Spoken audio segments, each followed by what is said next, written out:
We assure everyone na yung sinasabi nyo kanina na about sa incident sa Indonesia, ibang-iba po yung sitwasyon po dito sa atin.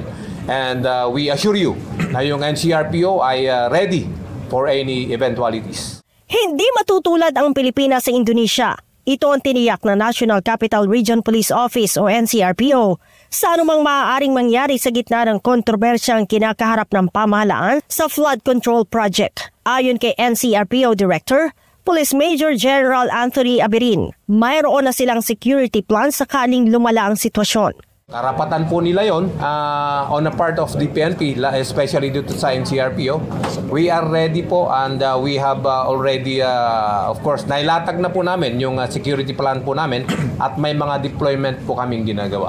Naging peaceful po yung rally ngayong umaga and it was covered by a permit. Ayon kay General Abirin, iniiwasan nila na maulit ang ginawang karahasan ng mga protesters sa property ng mga diskaya at sa opisina ng Department of Public Works and Highways o DPWH nitong Huwebes, kung saan nambato ng bulok na gulay, pintura at basang damit ang mga rallyista sa harapan ng kagawaran, habang vandalism at pambabato naman ng putik ang ginawa ng mga protesters sa property ng mga diskaya. Dagdag ng NCRPO, handa silang alalayan ang pamilya ng diskaya kung nais na mga itong magsampa ng kaso laban sa mga nagkilos protesta at sa leader ng mga ito.